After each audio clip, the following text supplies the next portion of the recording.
Bonjour, bonjour, bonjour, salut, salut, salut, salut, salut. Je suis Dieudonné Fongan, le promoteur de la chaîne YouTube Le Petit Élevage FK.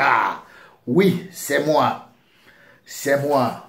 Celui que Dieu a mandaté pour susciter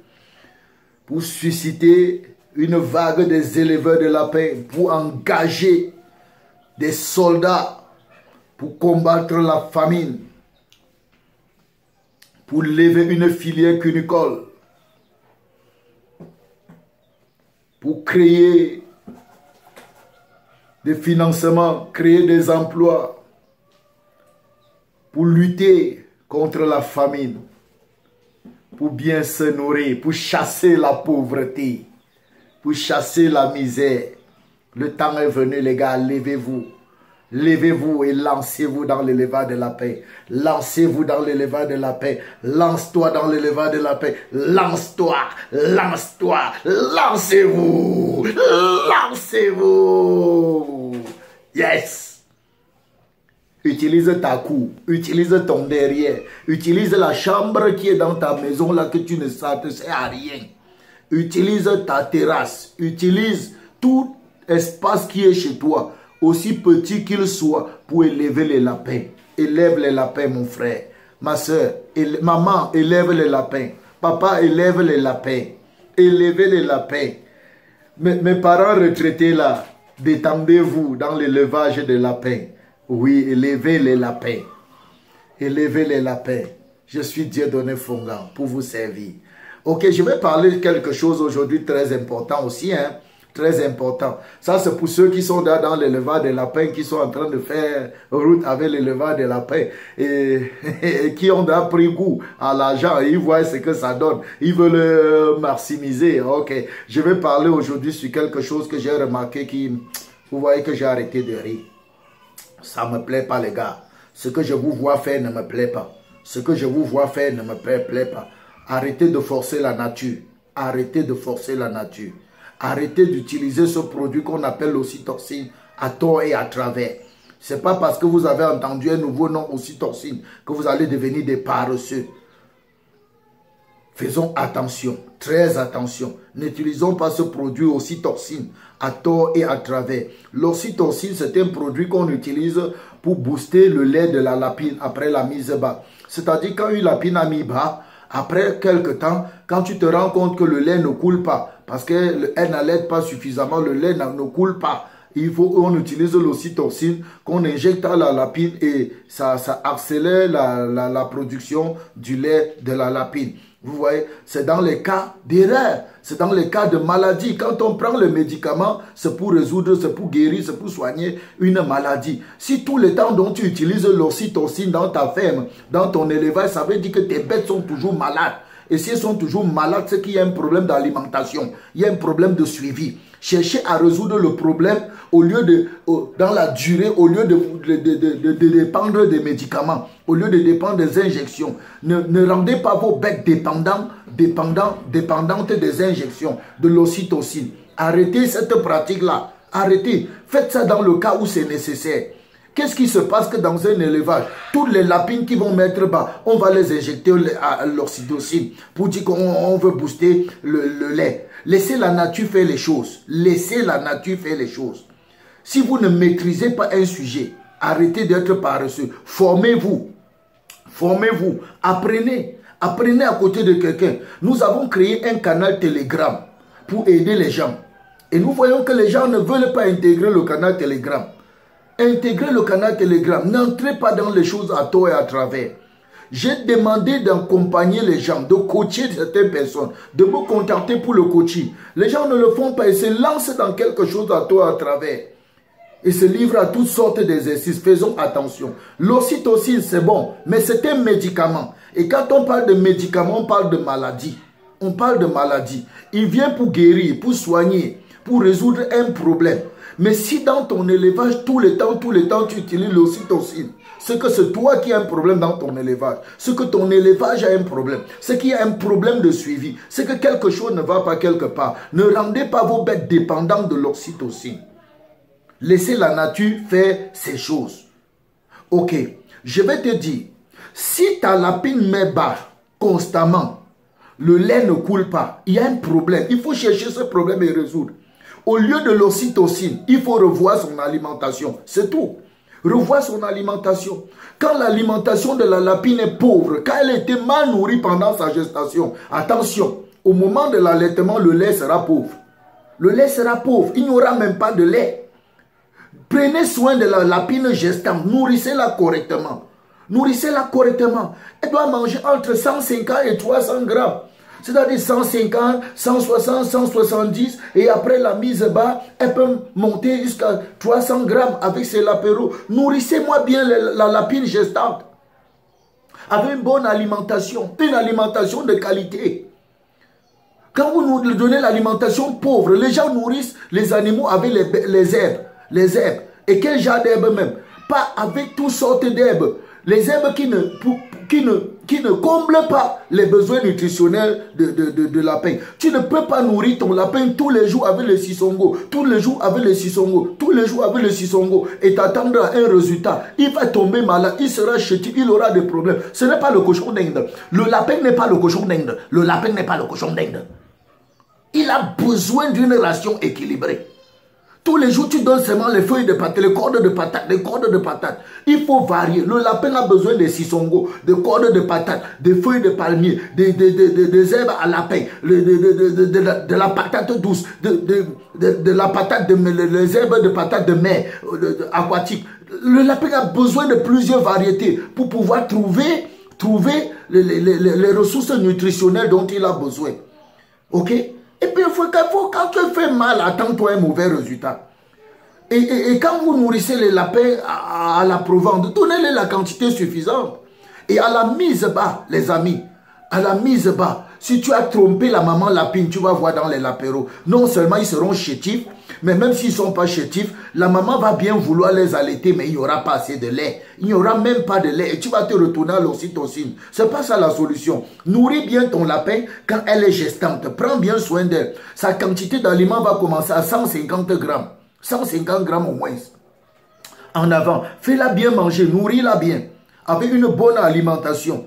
Une alimentation riche. J'ai laissé les formules sur ma chaîne YouTube. Il y a plusieurs formules sur la chaîne YouTube. Allez regarder, vous allez voir les formules d'alimentation. Ok? Vous allez voir les formules d'alimentation. Et après ça maintenant, à la mise bas, si tu te rends compte que la lapine n'allait pas. D'ailleurs, je vais vous dire quelque chose. Plusieurs personnes disent que ma lapine n'allait pas alors que la lapine allait. Vous pensez que c'est facile de voir une lapine qui allait? Vous pensez que c'est facile de voir une lapine pendant qu'elle allait? C'est pas facile. C'est pas facile. Je vous dis la vérité, c'est pas facile. Elle a ses heures et ses temps d'allaitement avec ses lapéros. Elle a ses heures. Une maman lapine allaite ses petits 2 fois par jour, maxi 3 fois. 2 fois par jour, maxi 3 fois. Et c'est suffisant pour les lapéros. Elle entre dans le nid le matin.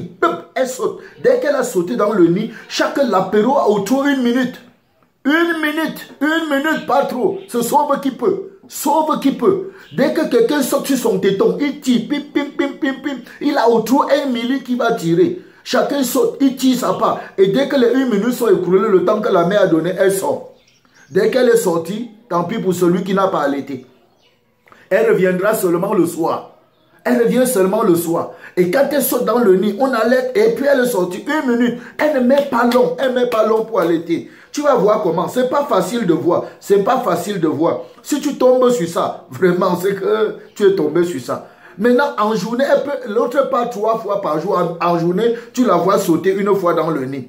Et par moment, vous allez voir la lapine saute dans le nid, mais elle saute pour arranger, pour refaire le nid et sortir. Elle saute pour contrôler ses petits. C'est pas pour les allaiter. Bon, beaucoup ne voient pas comment la lapine passe. Ce n'est pas une poule qui couvre ses œufs. Ce n'est pas une poule couveuse que tu vas la voir tout le temps avec ses poussins qu'elle a couverts là, comme ça. Non, non, c'est pas ça. C'est pas ça. C'est pas une chienne que tu vas venir la trouver dans la journée, elle est couchée, les lapins, les chiots sont accrochés là en train d'allaiter. Tu vois. Non, pour la lapine, ce n'est pas comme ça. C'est pas comme ça. J'ai fait une vidéo où j'explique clairement comment faire pour reconnaître les lapéros qui sont allaités. Pas pour connaître la maman qui allaite, mais les lapéros qui sont allaités. Quand vous venez dire que vous voyez que la lapine n'allait pas ses petits, tout simplement parce que vous voyez leur corps n'est pas, ils ne sont pas gros comme les autres, ils ne sont pas ceci. La taille des lapéros dépend de la race des lapins, de la quantité de la portée, la quantité. Parce que quand une maman lapine a mis bas 2, ils sont costauds comme ça, robustes. C'est les gars qui sont musclés, c'est les petits boxeurs qui sont nés. Mais quand elle met bas déjà les 7, 8, 9, ils ne seront pas comme les autres, ils seront taille normale. Ils seront taille normale. Et quand tu vas allaiter, tu vas voir. Allez voir la vidéo où je montre comment reconnaître une lapine qui a les lapéros qui sont allaités par leur maman. Ok? Donc vous dites que la lapine n'allaite pas parce que vous ne voyez pas. Parce que vous ne la voyez pas allaiter, vous dites qu'elle n'allaite pas. Et puis vous la mettez sur un produit que vous appelez l'oxytocine. Hein? Faut arrêter ça, il faut arrêter certaines choses, arrêter certaines pratiques. Quand vous ne connaissez pas, demandez. Demandez. Le problème se trouve dans l'alimentation. Quand tu te rends compte que la lapine n'allaite pas tes petits, ne pars pas d'abord chercher l'oxytocine. Non, ne pars pas d'abord chercher l'oxytocine. Elle saute dans le nid, la laite, mais vous voyez que les lapéros ne se développent pas normalement. Ça veut dire que son alimentation est peu ou pauvre. Rendez son alimentation riche en protéines, en glucides, en lipides. Augmentez le soja dans son alimentation avec le maïs. Augmentez le soja dans son alimentation avec le maïs. Ça va résoudre le problème. Le soja et le maïs résout le problème. Les patates, les cordes de patates et les patates, pour ceux qui alimentent avec les herbes, ça résout le problème, ça augmente la quantité du lait. Vous ne savez pas. Vous ne savez pas ça, vous ne savez pas. Oui, ça augmente la quantité du lait. Renseignez-vous, faites-vous former, faites-vous accompagner dans votre élevage. Ah, je vois le problème, je vois le problème, je vois le problème. C'est parce que là, il faut payer un peu d'argent. Il faut payer un peu d'argent. Ah, l'entreprise que tu fais là, c'est pour chercher l'argent. Mais tu ne veux pas investir l'argent pour chercher l'argent. Ok, reste là avec tes problèmes. Reste là avec tes problèmes. Apprenez, faites-vous former. Ceux qui réussissent, c'est ceux qui se font former. C'est ceux qui se font accompagner. À la limite, faites-vous accompagner. Ayez un mentor, ayez un coach, ayez quelqu'un à côté de vous qui est expérimenté, qui va vous guider, qui va vous accompagner. Ça va vous épargner le stress, ça va vous épargner les dépenses inutiles, ça va vous épargner le gaspillage, ça va vous épargner la perte de temps ou la stagnation. Ok? Quand l'aliment est insuffisant, la quantité n'est pas bonne, la qualité n'est pas bonne, oh, vous allez avoir, il n'y aura pas une bonne qualité de lait. Même s'il y a le lait qui coule, ça ne sera pas de bonne qualité. Donc l'oxytocine, c'est bon, mais c'est une mesure d'urgence. Quand vous vous rendez compte que constamment dans votre élevage, il y a manque de lait, les lapéros meurent, les lapéros ne sont pas allaités, ils meurent par manque d'allaitement, vous avez un problème. Le lapin n'a pas un problème, c'est vous, mauvais suivi, mauvaise formation, mauvaise connaissance, mauvaise maîtrise du sujet, et vous inculquez ça au lapéro, et vous condamnez sa famille, sa descendance, et vous condamnez votre élevage et votre entreprise. Je ne veux pas les échecs. Vous êtes condamné à réussir. Avec le petit élevage FK, on est condamné à réussir. On est condamné à réussir. Et je vais dire quelque chose, c'est une parenthèse. Tous ceux qui ont des fermes où la toiture est tout près de... La tôle est tout près du clapier. Ah, vous n'aurez aucun rendement. Le problème de croisement, vous aurez ça tous les jours. Vous aurez ça tous les jours. Ça ne respecte pas les normes. J'ai vu beaucoup de fermes où le toit, on a mis les clapiers superposés. Et l'autre clapier est venu jusqu'à arriver au niveau du toit. C'est-à-dire, entre le toit et le clapier, il n'y a qu'un seau d'eau. Il n'y a qu'un seau d'eau pour alimenter le lapin. Et quand il fait chaud là-bas, l'eau chauffe. Quand il fait chaud là-bas, les lapins ont chaud. Ils sont là pour baver. Ils bavent comme si c'était des chiots. Oui, ce n'est pas bon. Ce sont des mauvaises conditions. Ne vous perdez pas le temps. Vous n'aurez pas d'accouplement réussi là-bas. Vous n'aurez pas d'accouplement réussi. Jusqu'à ce que vous levez la toiture. Vous créez des conditions appropriées pour les lapins de fraîcheur, de bien-être. Là, vous aurez et vous voyez l'alimentation du lapin. Là, vous allez décoller. Mais si ce n'est pas ça, bonjour l'échec. Mais je maudis l'échec dans ta vie. Avec petit élevage FK, on réussit. Avec Petit Élevage FK, on doit réussir. Avec Petit Élevage FK, on relève les défis. Si tu ne t'es pas encore lancé, lance-toi. Lance-toi. Viens dans notre canal Telegram. Nous avons un groupe Telegram. Contacte-moi via le numéro WhatsApp que je laisse dans la barre de description. On va te donner les modalités d'intégration du groupe. Et si tu veux lancer ton entreprise, si tu veux commencer ton cheptel, si tu as besoin de coaching ou d'accompagnement ou de formation personnalisée, formation directe, formation particulière, contacte-moi, écris-moi dans mon WhatsApp. Passe par le numéro que je vais laisser dans la barre de description. D'ici à là, porte-toi bien, portez-vous bien. Dieu donné Fonga, c'était moi la baguette. Je suis fier de te servir. Si tu t'es pas encore lancé, lance-toi mon ami. Lancez-vous, lancez-vous, lancez-vous. Peace.